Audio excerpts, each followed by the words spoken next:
Tito, capítulo de número 3, nós vamos começar pelo versículo de número 1.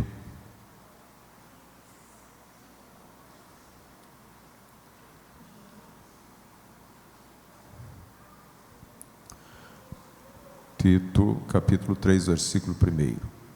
Todos acharam, né? Muito bem.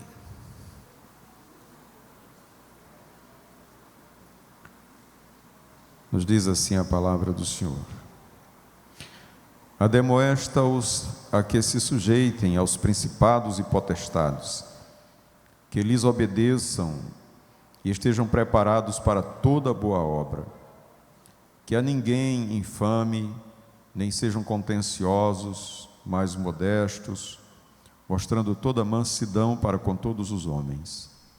Porque também nós éramos noutro tempo insensatos, desobedientes, extraviados, servindo a várias concupiscências e deleites, vivendo em malícia e inveja, odiosos e odiando-nos uns aos outros.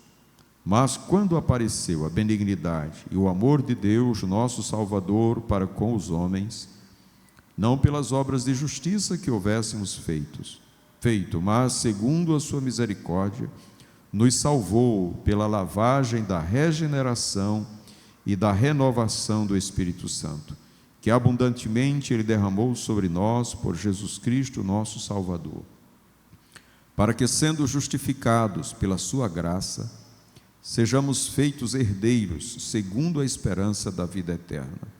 Fiel é a palavra, e isto quero que deveras afirmes, para que os que creem em Deus procurem aplicar-se às boas obras. Estas coisas são boas e proveitosas aos homens, mas não entres em questões loucas e genealogias e contendas, nos debates acerca da lei, porque são coisas inúteis e vãs. Ao homem herege, depois de uma ou outra demonstração, evita-o, sabendo que esse tal está pervertido e peca, estando já em si mesmo condenado. Amém. Até o versículo 11 temos lido para nossa reflexão. Vamos orar mais uma vez, e aqui já quero convidar as nossas crianças para subirem aqui, porque logo após esta oração que faremos por elas, elas estarão louvando o nome do Senhor com um hino, não é?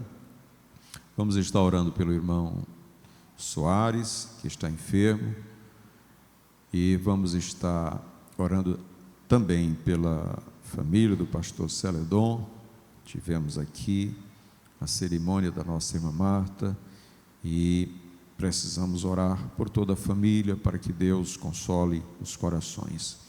Oremos uns pelos outros, pela continuação da obra do Senhor, pelo trabalho de evangelismo, pelas nossas crianças, pelos jovens também, pelos idosos. Vamos estar orando e apresentando ao Senhor os nossos irmãos. Muito bem. Pastor José Filho já subiu? Está aqui. Muito bem. Vai fazer essa oração. Glória a Deus. Meus amados irmãos, saudamos a todos com a paz do Senhor. Vamos orar apresentando os pedidos apresentados aqui pelo pastor. Quem mais precisa de oração? Senhor nosso Deus, nosso querido e eterno Pai, te louvamos, ó Deus, e te bendizemos pela tua bondade, pela tua grandeza, pela tua santidade, pela tua justiça, por tudo quanto tu és, Senhor, e pelo que tens feito por nós, tendo trazido salvação para as nossas almas, o conhecimento da verdade que nos liberta. Pai querido, aqui estamos na tua casa, Senhor, para te adorar e para ouvirmos a tua palavra, a instrução, a doutrina, o ensino que goteja, Senhor, sobre nós como orvalho, meu Pai. Deus eterno, abençoa o teu servo que estará ministrando a tua palavra logo mais, e apresentamos a ti, Senhor, cada pedido de oração, meu Deus. Ó Senhor, apresentamos a família do pastor Celedon, que tiveram a perda, Senhor, daquele ente querido, a nossa irmã, que aprove a ti, meu Deus, levá-la para a eternidade. Abençoa toda a família, Senhor, consolando, confortando os corações e seguindo o exemplo que a tua serva deixou. E assim, meu Deus, abençoa todos que estão enfermos, ó Deus, carentes e necessitados. Te peço também pelo meu pai, teu servo, Senhor, que está ali em Fortaleza, que não está gozando de muita saúde, já um ancião de 95 anos de idade. Sê com ele, meu Pai, ajuda, concede da tua graça, Senhor, neste momento da vida que ele está passando. E assim abençoa toda a tua igreja. Nós te pedimos, ó Pai, e já te agradecemos, em nome de Jesus. Amém. O perfeito louvor só da igreja com a paz do Senhor.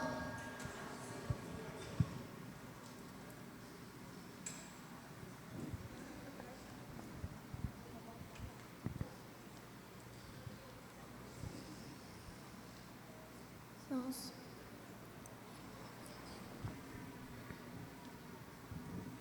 Foi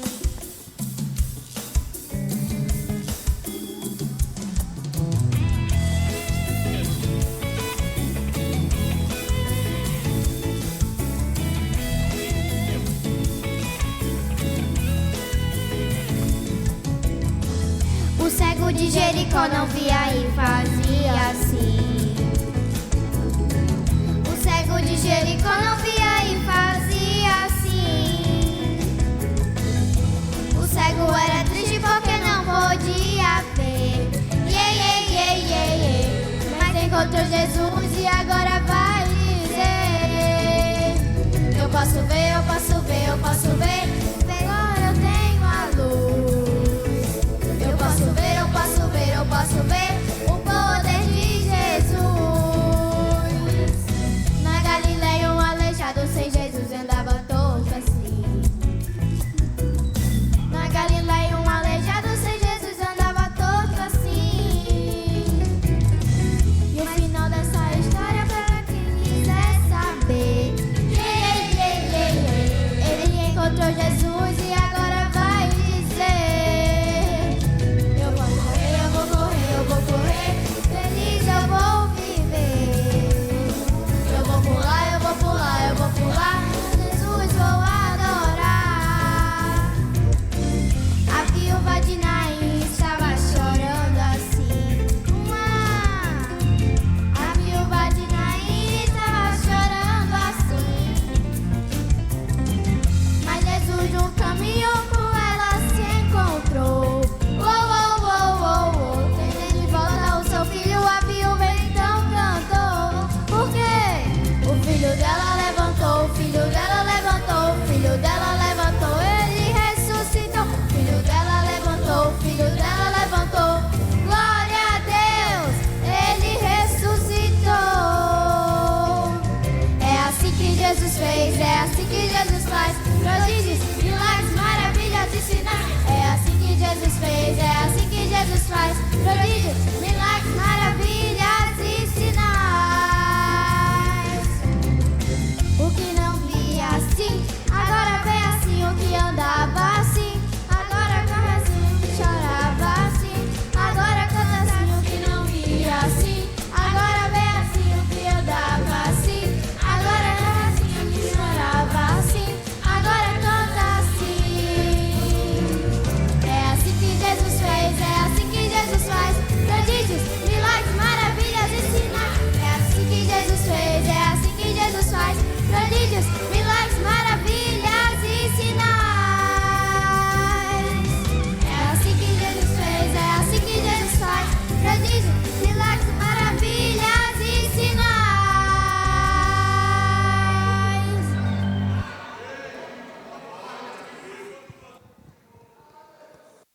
Glória a Deus, é assim que Jesus faz, não é, irmãos? Maravilha. Muito bem, nós queremos apresentar os nossos irmãos que estão nos visitando esta noite. Logo em seguida estaremos ouvindo mais uma vez o conjunto DEFAD e os nossos obreiros estarão recolhendo dízimos e ofertas para a manutenção do trabalho do Senhor. Muito bem, eu quero apresentar o meu irmão Odailson, está ali, fica de pé, Odailson. Muito bem, está nos visitando hoje, a igreja quer recebê-lo. Bem-vindo, vamos dizer, seja bem-vindo em nome de Jesus. Muito obrigado. Mais alguém nos visita? Faça um sinal para que a gente possa identificá-lo. Muito bem, os demais são daqui, não é? Vamos ouvir o nosso conjunto do DEFAD, louvando o nome do Senhor.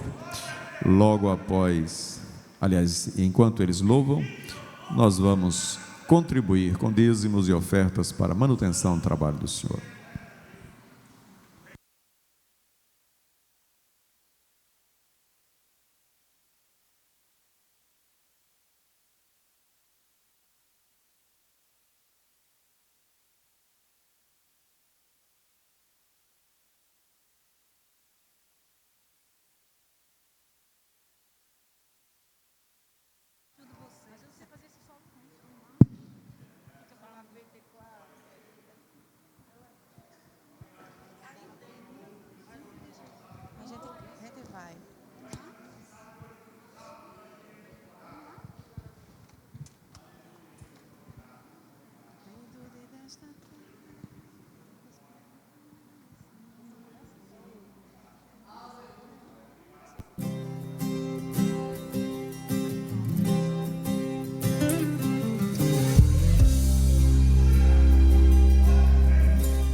Habitam nela são do Rei.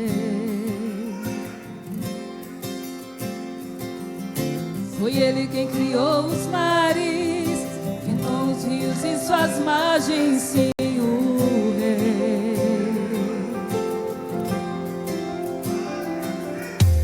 Quem terá a honra de subir a Ele, e quem conhecerá sua morada? Aquele que renunciar as mãos do coração guardar, será uma da geração que faça mais que um Deus.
Glória a Jesus, glória a Deus.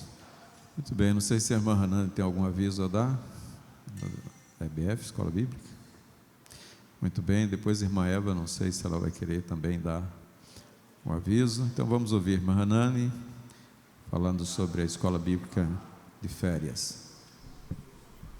Saúde a igreja com a paz do Senhor. Para quem ainda não está tendo conhecimento, nós estamos organizando para ter a nossa Escola Bíblica de Férias, que acontecerá dos dias 9 a 12 de julho. Será 4 dias, quarta, quinta, sexta e sábado, certo? E as crianças estão convidadas a participar, crianças de 3 anos a 12 anos. Algumas mães têm nos procurado para criancinhas menores. A nossa petição é que as crianças elas tenham um pouco de independência para conseguir ficar na sala de aula, porque a sala não é tão grande e não comporta os pais com as crianças, certo? Mas também nós vamos ter uma sala para os pais. Então, os pais que têm os pequenininhos que querem se inscrever, certo? Inscreva seu filho, que você traz ele, fica na sala dos pais e se houver alguma necessidade, a gente chama o pai para estar junto com a criança.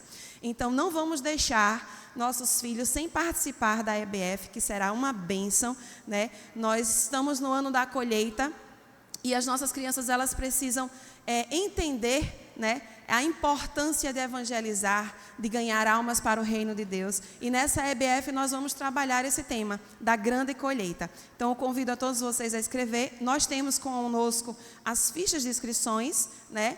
E também está rolando nos grupos do WhatsApp o link para a inscrição online.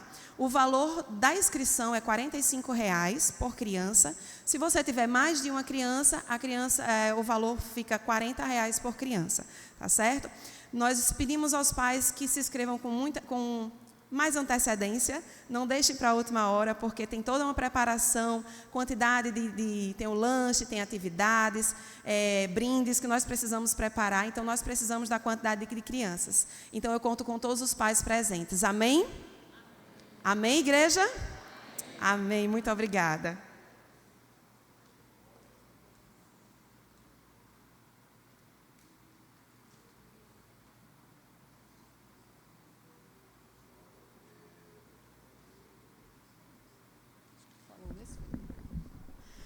Saúdo a igreja com a paz do Senhor.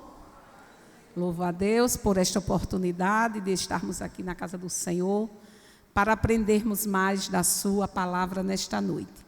E falando da palavra do Senhor, queremos aqui mais uma vez dizer que a nossa Escola Bíblica Feminina, que também é EBF, não é? Mas é Escola Bíblica Feminina, estará acontecendo no mês de agosto.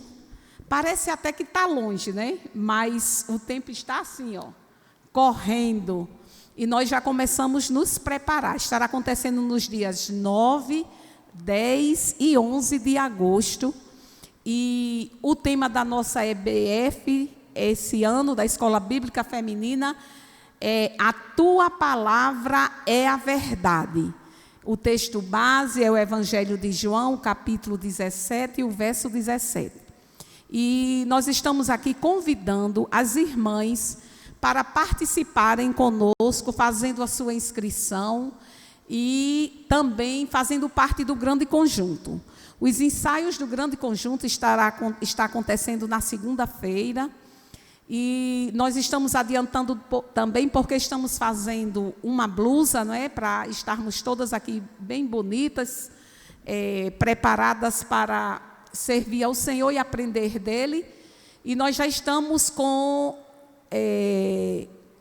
as blusas aqui para tirar a medida. Então, você que não faz parte do conjunto aqui, que não faz parte do coral, que vive só no meio da igreja, né, como membro, como congregado, mas se desejar se inscrever e fazer parte da Escola Bíblica Feminina, teremos a alegria e o prazer de que vocês estejam conosco. Nos procure no término do culto para mais informações e se quiser participar, eu já estou aqui preparada para tirar a prova da blusa com vocês, tá certo? Existe um link, nós colocamos no grupo do DEFAD, para inscrição, mas quem não está no grupo pode fazer pessoalmente conosco. E eu agradeço a oportunidade em nome de Jesus.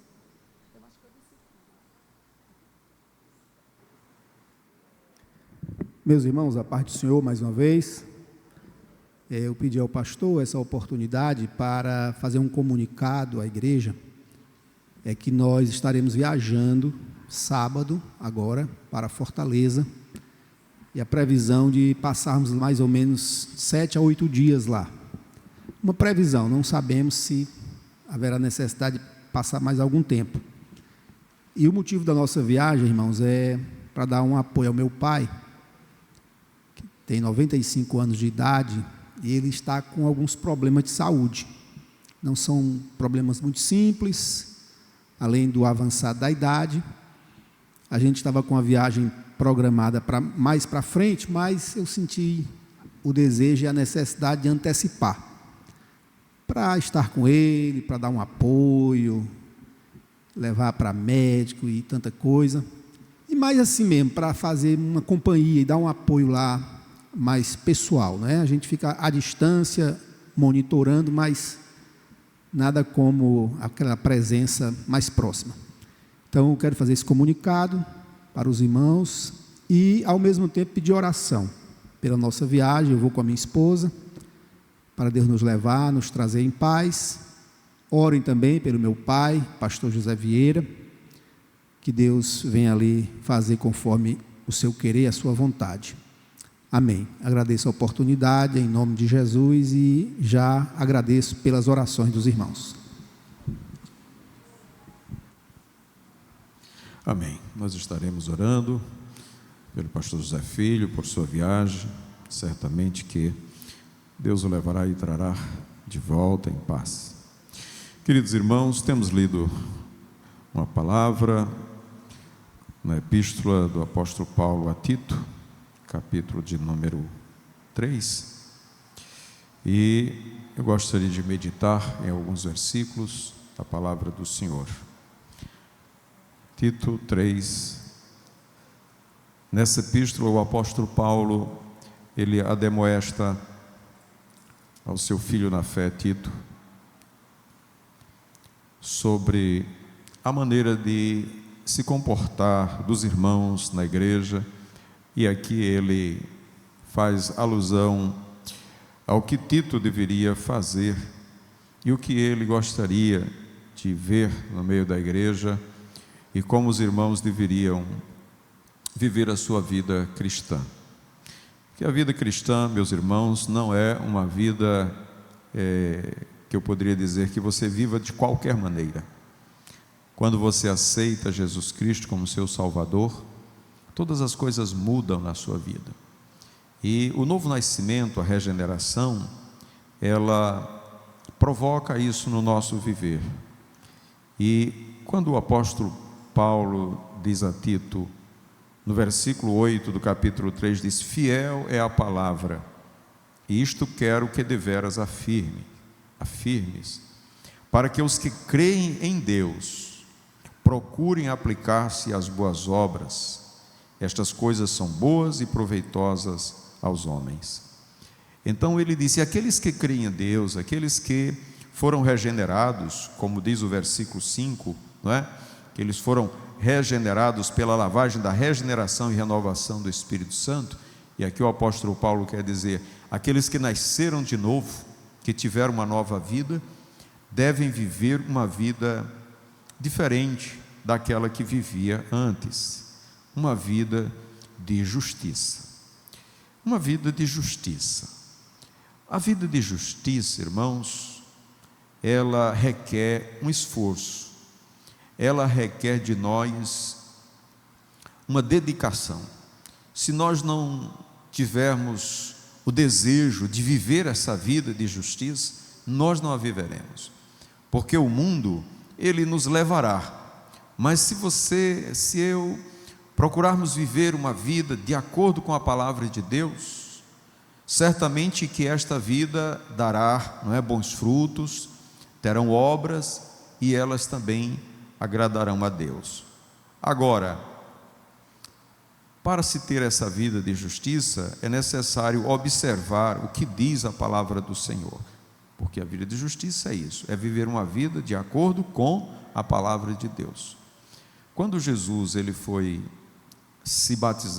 desceu as águas do Jordão para estar com João Batista, para ser batizado por João Batista, João disse assim: eu é que careço ser batizado por ti, e vens tu a mim? Jesus respondeu naquela ocasião, ele disse: deixa por agora, porque nos convém cumprir toda a justiça. Ou seja, nos convém cumprir aquilo que está na palavra de Deus. Então o crente, ele tem desejo de que a sua vida, ela seja uma vida de acordo, pautada pela palavra do Senhor. Porque se você declara que tem a fé em Cristo Jesus, que é uma nova criatura, que nasceu de novo, a sua vida deve corresponder a essa sua declaração de fé. Ou seja, você não pode desassociar a sua vida de fé, a sua vida prática do dia a dia, daquilo que você faz, daquilo que você diz. Ou seja, aquilo que você é para os outros, não é? Deve corresponder àquilo que você diz ser em Cristo Jesus. Uma nova criatura, um homem de fé, um homem que crê em Deus, e uma mulher que creu em Deus e que nasceu de novo. Então, quando o apóstolo Paulo deixou Tito em Creta, ele deixou com esta missão de colocar as coisas em ordem naquela igreja, porque, segundo ele, haviam pessoas que andavam de forma desordenadas naquela igreja, e ele,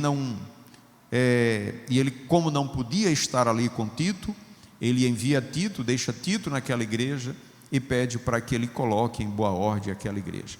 Então, no capítulo 1 e o versículo 10, ele começa apontando, não é, as pessoas que estão fazendo parte daquela igreja em Creta. Ele diz: porque há muitos desordenados, faladores, vãos e enganadores, principalmente os da circuncisão, ou seja, aqueles que eram judeus, circuncidados, e que agora estava querendo que aqueles irmãos, não é, tomasse determinadas medidas que eram dos judeus, não era da nova vida em Cristo Jesus.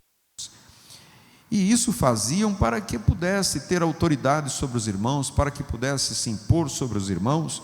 E o apóstolo Paulo, ele percebia que estes irmãos eram irmãos apenas de fachada, como podemos dizer. Eram pessoas que não nasceram de novo, eram pessoas que eram apenas pessoas religiosas e queriam, não é, obrigar os outros a cumprir determinadas coisas que não estava previsto para aqueles que nasceram de novo em Cristo Jesus. E ele fala desta maneira e diz o seguinte: os quais convém tapar a boca, homens que transtornam casas inteiras. Vejam, famílias eram destruídas com aqueles homens, destruíam com seus ensinos, não é? Com aquilo que eles faziam, casas inteiras, ensinando o que não convém, ou seja, ensinando coisas que a igreja não devia observar. E isso, irmãos, por torpe ganância, apenas por questões financeiras. É o que diz o texto, não é? Por torpe ganância.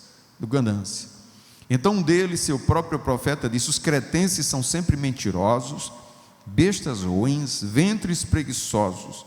Este testemunho é verdadeiro. Ou seja, foi isso que Paulo viu naqueles que se diziam irmãos. Pessoas maus, pessoas que não foram completamente libertas e que procuravam destruir a fé de outras pessoas. E diz mais: portanto, repreende-os severamente, para que sejam sãos na fé. Essa repreensão não era para matar, essa repreensão é para restaurar, para que fossem sãos na fé, sadios na fé, uma fé sadia, uma fé firme em Cristo Jesus. Então, existiam aqueles crentes desordenados, desobedientes e que procuravam viver desta forma, não é? Então, faltava ali sinceridade, faltava integridade, e estas pessoas precisavam ser advertidas, porque os seus interesses não eram espirituais, os seus interesses não eram vida espiritual dos irmãos, pela edificação da igreja, mas sim por interesses materiais. E aí, por isso, ele diz aqui no capítulo 1, versículo 5, né? Por esta causa te deixei em Creta, para que pusesse em boa ordem as coisas que ainda restam, e de cidade em cidade estabelecesses presbíteros, como já te mandei. E quando ele fala do estabelecimento de presbíteros, ele fala das qualificações que estas pessoas deveriam ter. Não poderia ser qualquer um que estivesse à frente da igreja. Aquele que for irrepreensível, marido de uma mulher, que tenha filhos fiéis, que não possam ser acusados de dissolução, nem são desobedientes. E aqui ele vai descrevendo quais são as qualidades de uma pessoa para estar à frente da igreja, para manter a igreja naquilo que Deus espera de cada um de nós, não é, irmãos? Edificados segundo a palavra de Deus. Então, para viver essa vida reta de justiça, nós devemos atentar para o que diz a palavra do Senhor. E a palavra de Deus, ela fala para todos nós, não é? E ele começa aqui no capítulo 2, dizendo assim: tu, porém, fala o que convém a sã doutrina. Ou seja, você não vai dar ensinamentos seus, você não vai falar de você, você vai falar o que diz a sã doutrina. É a sã doutrina que a igreja precisa ouvir, aquilo que é sadio, o ensinamento sadio da palavra de Deus. Isso que você vai passar para eles, não é? E aí ele começa falando já para os idosos, para as pessoas mais velhas, os velhos que sejam o quê? Sóbrios, graves, prudentes, sãos na fé, né? Sãos na fé, no amor e na paciência. Então, os idosos têm uma forma de ser na igreja, ele tem uma forma de proceder na igreja. São pessoas sérias, são pessoas que devem ser honradas, respeitadas pelo seu porte. São pessoas cheias de fé, porque já tiveram uma experiência maior com Deus. A fé faz com que, essa experiência faz com que a sua fé seja mais robustecida do que aqueles que estão começando a vida agora, que não têm experiências com Deus. Mas essas pessoas são graves no seu viver, ou seja, são pessoas que falam de forma verdadeira e que são prudentes, que têm o amor de Deus no coração e são pacientes com aqueles que são mais jovens, não é? Às vezes os mais jovens são muito atirados e querem fazer muitas coisas muito rapidamente, mas tem que ter aqueles mais velhos para ter a prudência, para dizer: não, vamos com calma, vamos devagar, vamos agir desta maneira, não é? Então, por isso, devemos nos aconselhar com os idosos. As mulheres idosas, semelhantemente, sejam sérias no seu viver, seriedade no viver, como convém a santas, não caluniadoras, não dadas a muito vinho, e dizia um pastor, nem a pouco, não é? Mestras no bem, ou seja, não somente faz, mas ensina a fazer o bem.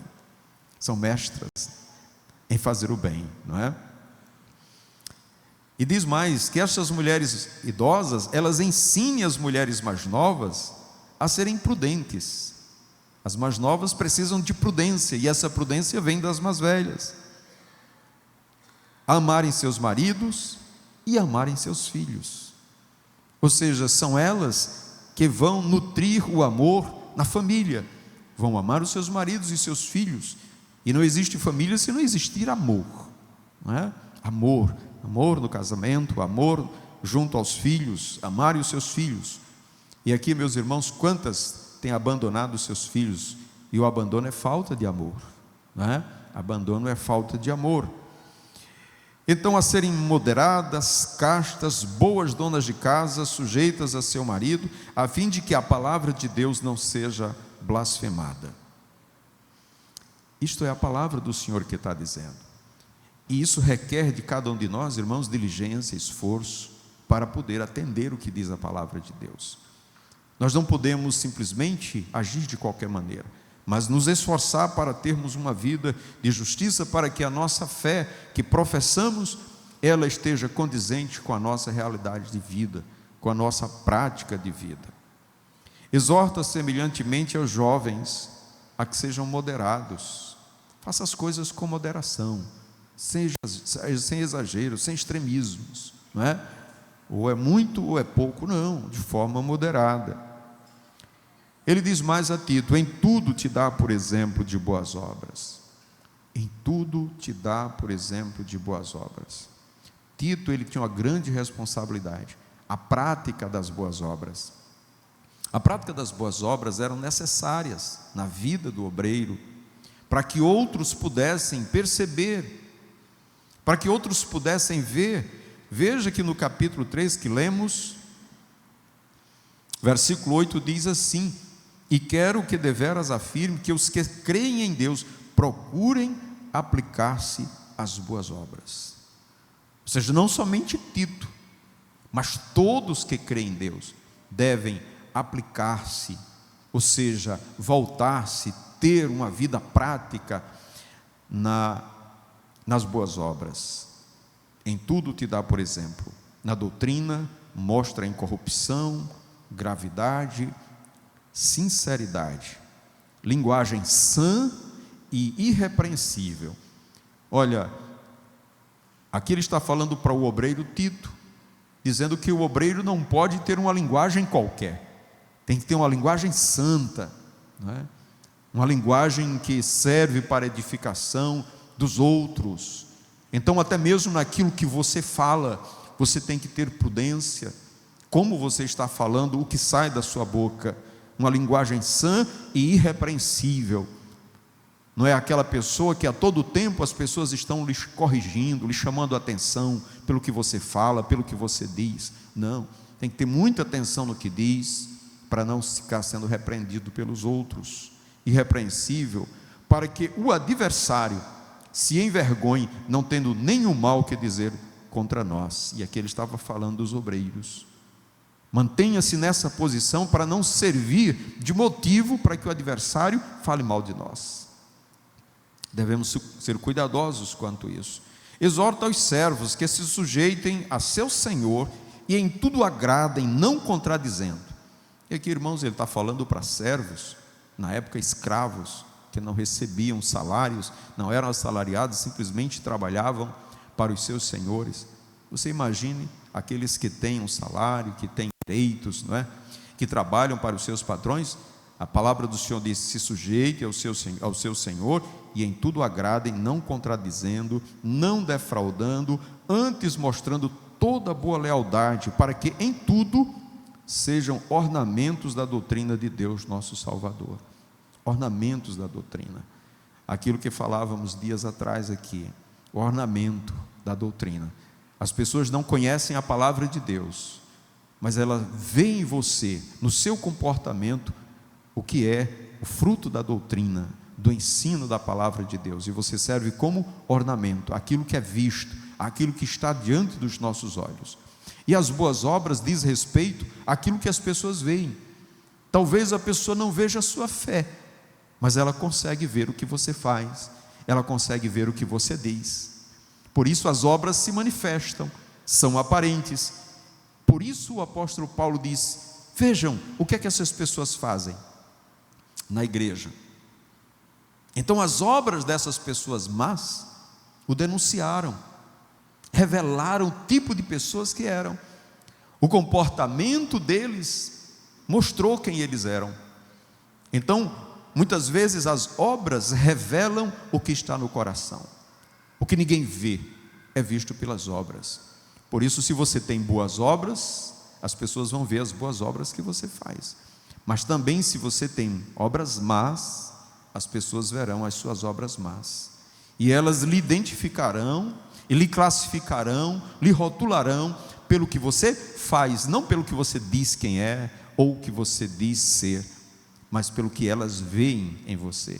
Então, nossa vida de fé, de confissão, deve ser condizente com a vida prática, com aquilo que a gente diz. Não adianta você dizer que é calmo, mas em qualquer momento você, mostrar que não é calmo pelo seu próprio comportamento. Como é que você diz que é calmo se você está tão alvoroçado desse jeito? né? Se você não consegue suportar isso, se você não consegue enfrentar uma situação como essa, e já se desespera, não é? Então, uma coisa é você dizer, e outra coisa é você expressar, mostrar, não é? Então, estes conselhos, não é, que foram dados, eles continuam. No capítulo 3, eles não param por aí, são conselhos gerais, e que mostram o padrão que o Senhor exige de cada um de nós. Eles admoestam a que se sujeitem aos principados e potestades, que eles obedeçam, estejam sempre preparados para toda boa obra, mais uma vez, não é? Toda boa obra, que estejam preparados, mas que sejam obedientes às autoridades constituídas, não é? Então, a sujeição às autoridades constituídas é uma recomendação bíblica, não é? E ele diz assim: admoesta-os a quê?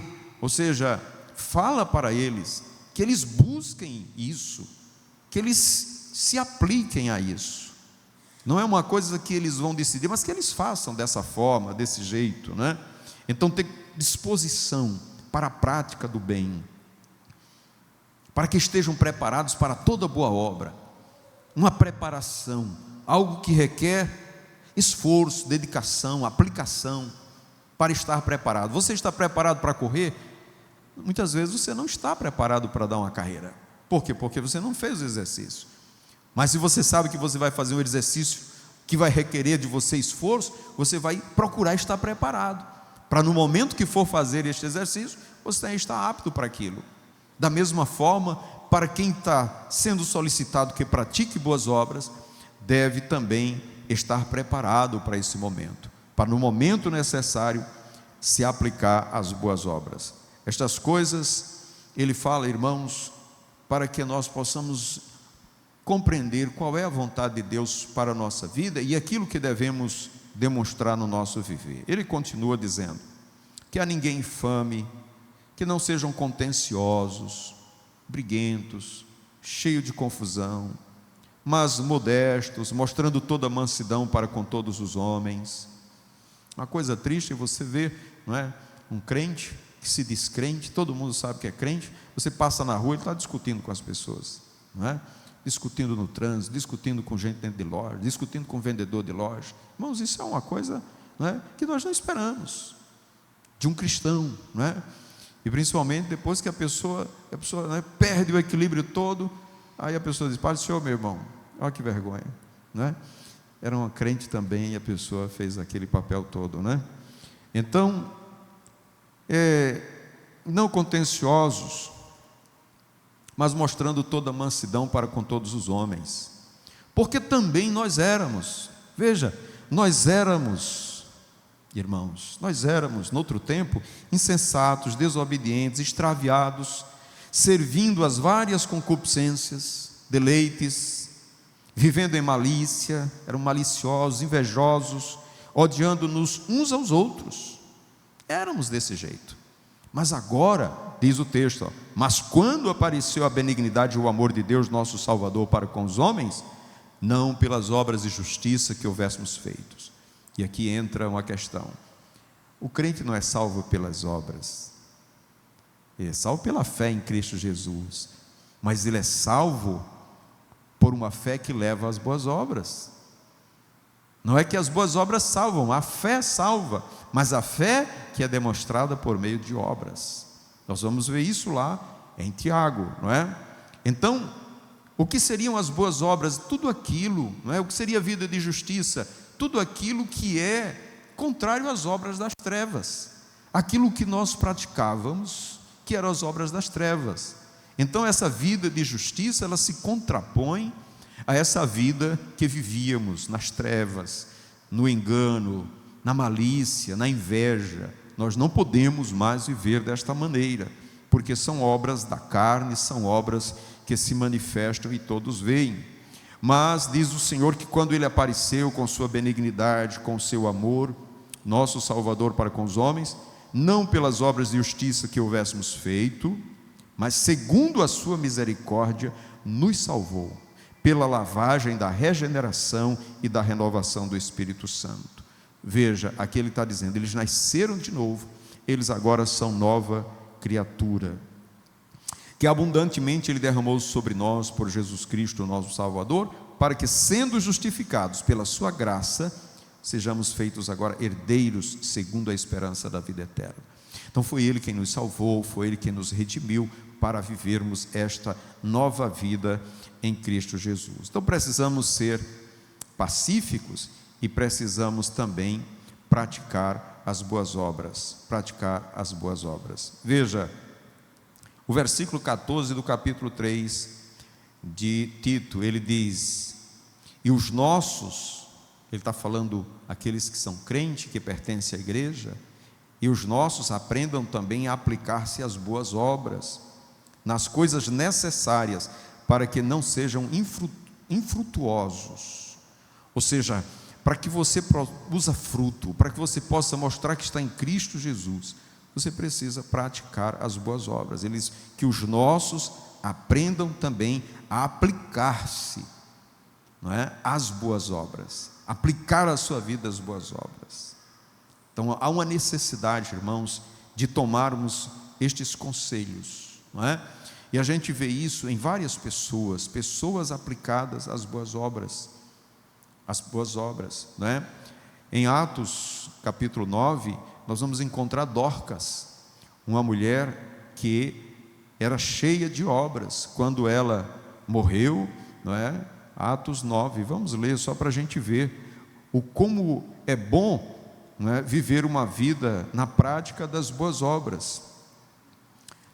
9:36 diz assim: e havia em Jope uma discípula chamada Tabita, que traduzido se diz Dorcas. Esta estava cheia de boas obras e esmolas que fazia. Estava cheia de boas obras, irmãos. Era uma mulher que tinha obras, não é? E o Senhor envia Pedro, não é? E ele vai até Jope, e de lá Pedro faz com que ali se opere um milagre. Pedro chega, põe-se de joelho, ora, volta para o seu corpo e diz: Tabita, levanta-te. E ela abriu os olhos e, vendo a Pedro, assentou-se. Então veja, Deus o ergueu, o levantou, a ressuscitou, porque é uma mulher que tinha obras.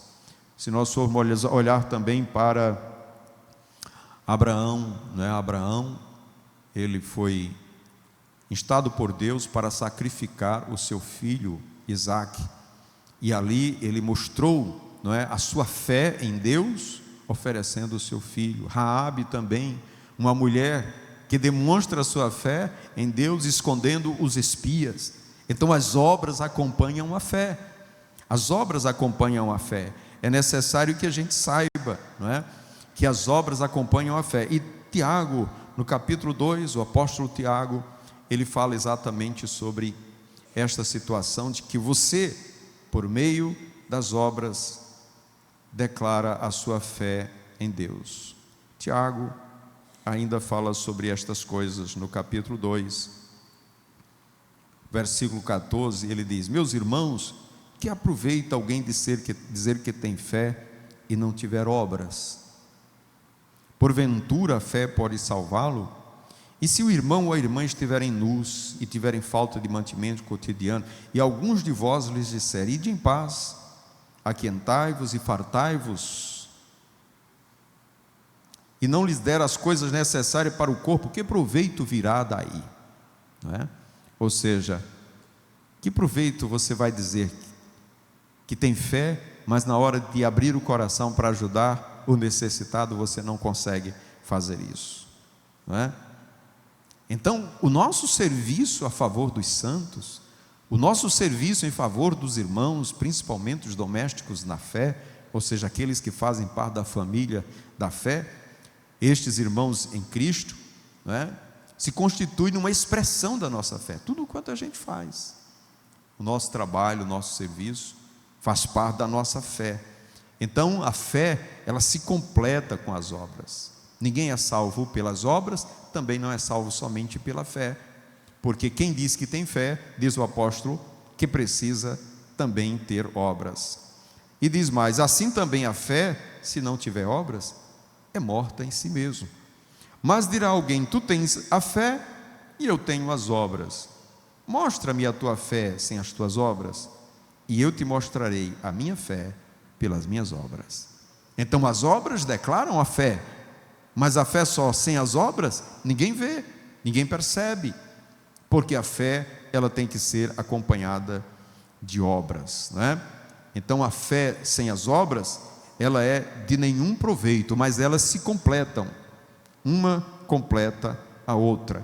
Ele disse: se a fé não tem obras, é morta em si mesmo, mas fé com obras, elas se completam, assim como Abraão disse que tinha fé e ofereceu Isaque. Raabe disse que tinha fé, que cria em Deus e escondeu os espias, não é? Porque ela demonstrou com a sua atitude que tinha fé. A igreja do Novo Testamento, irmãos, nasce assim, cuidando dos necessitados.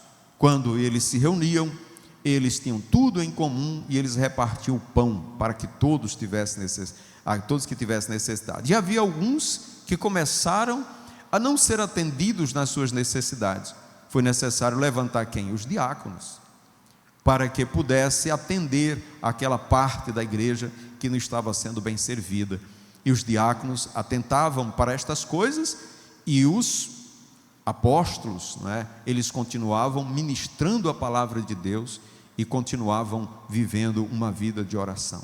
Oração e palavra era o que eles se dedicavam, mas os diáconos, eles serviam a igreja. E essa orientação até hoje, né, permanece em nosso meio. Nós devemos cuidar uns dos outros. Aí eu pergunto, irmãos, como você, como membro do corpo de Cristo, consegue viver isolado, sem estar junto no corpo? Imagine se o seu braço, sua perna ficasse fora do seu corpo, isolado. Como é que o corpo vai ser servido por você? Então, nós temos o corpo, que é a igreja. A igreja, nós precisamos fazer parte da igreja, porque é a igreja que recebe os dons para servir uns aos outros, não é? Um é mão, outro é pé, outro é olho, outro é ouvido, não é? De maneira que um serve ao outro.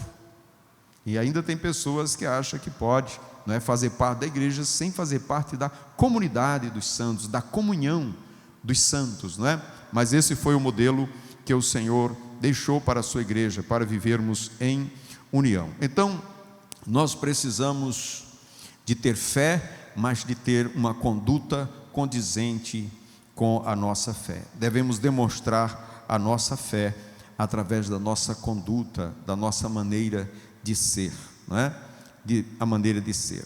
E lendo um pouco mais aqui no capítulo 2, sobre a fé, diz: tu crês que há um só Deus, fazes bem, também os demônios os creem e estremecem. Mas, ó homem vão, queres saber que a fé sem as obras é morta? Porventura Abraão, nosso pai, não foi justificado pelas obras quando ofereceu sobre o altar seu filho Isaque? Bem vês que a fé cooperou com as suas obras, e que pelas obras a fé foi aperfeiçoada. E cumpriu-se a escritura que diz: e creu Abraão em Deus, e foi-lhe isso imputado como justiça, e foi chamado amigo de Deus. Então, nós não somos justificados pelas obras, pela fé, mas uma fé que tem obras. Uma fé que tem obras. Então, meus irmãos, para vivermos uma vida que agrade a Deus, nós precisamos colocar em prática as obras. Precisamos colocar em prática uma vida de obras. E a vida de obras é uma vida de justiça. Viver a vida de justiça. Viver uma vida de acordo com a palavra de Deus. E viver uma vida que é totalmente oposta àquela vida que vivíamos antes. Não viver uma vida de fachada, não é apenas de aparência, para dizer que é crente. A intenção do apóstolo é que a vida cristã, ela tem que ser uma vida prática, uma vida condizente com a fé que você diz ter, que você proclama. É necessário que nos esforcemos para a prática destas coisas. Veja que isso só vai acontecer se você se esforçar, para ter essa vida de justiça, essa vida de conformidade com a palavra de Deus, que as pessoas possam ver as suas obras, as suas atitudes, e elas possam identificar a fé que há no seu coração, porque nós não podemos dizer uma coisa e viver outra. Isso é coisa de fariseu, não é? É farisaísmo, ou seja, diz uma coisa, mas vive outra. Mas o crente tem que viver uma vida condizente com a sua fé, uma pessoa que nasceu de novo, que é uma nova criatura, que é filho de Deus, que vive na luz, está esperando Jesus e tem um lugar no céu para viver eternamente, não é? Então, se você professa essa sua fé em Cristo Jesus, você deve viver conforme esta sua fé, essa sua declaração de fé, não é? Nós somos filhos da luz, nós não somos das trevas.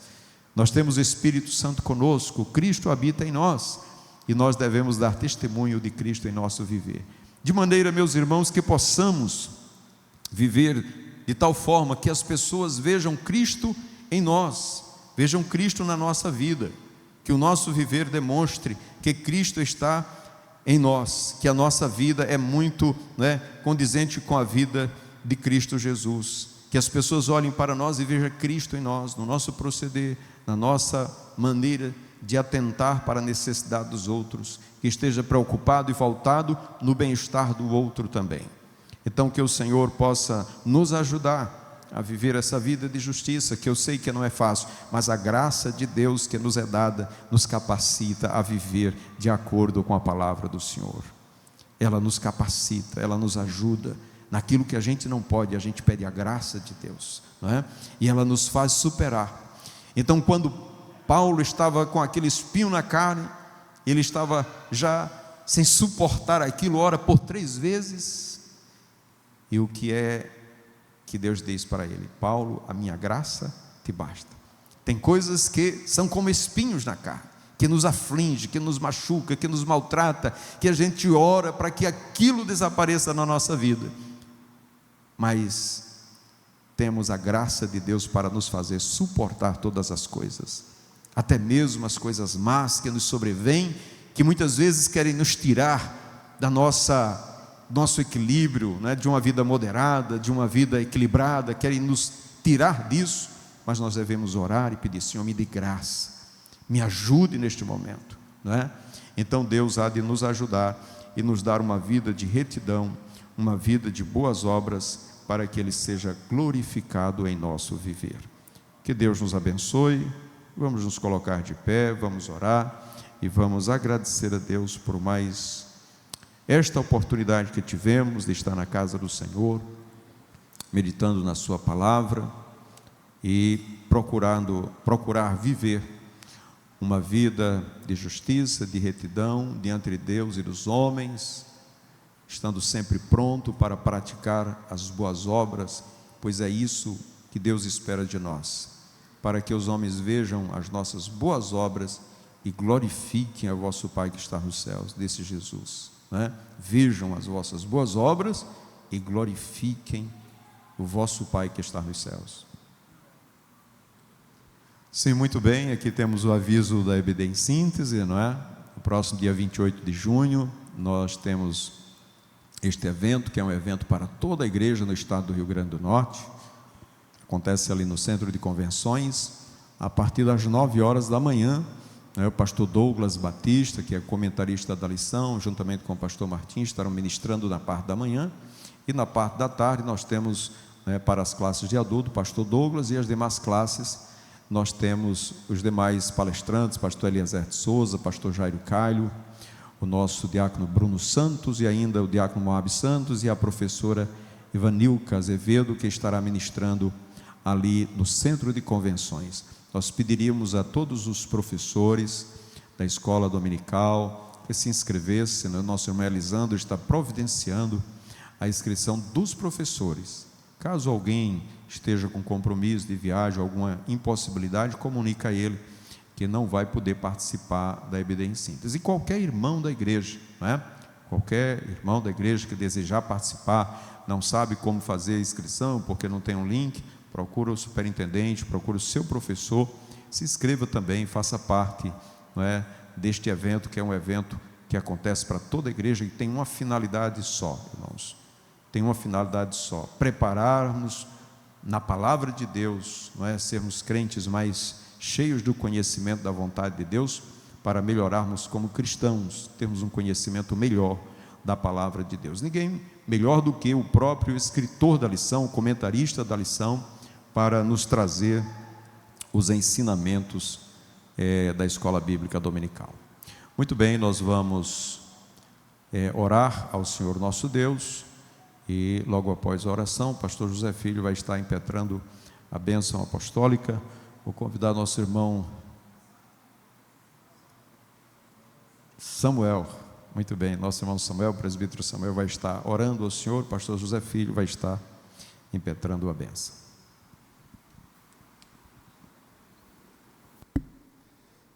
A paz do Senhor, queridos. Vamos orar. Pai celestial, nós te bendizemos, te damos graça por este momento de estudo, exame da tua palavra, dentro de tudo que aqui ouvimos, Senhor, da parte de ti. Senhor, que vivamos a tua palavra em uma nova conduta, em uma nova maneira de ser, porque nascemos de novo.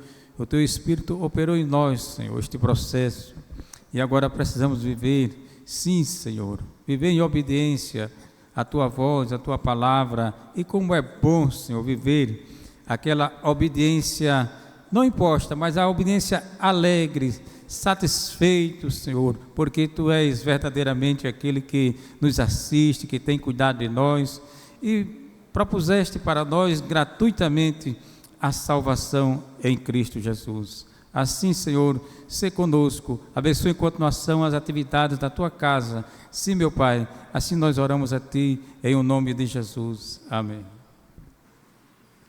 Recebamos, meus amados, a bênção apostólica.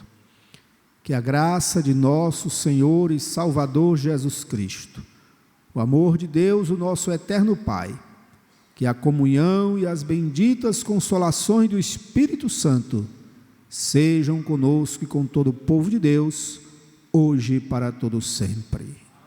Amém.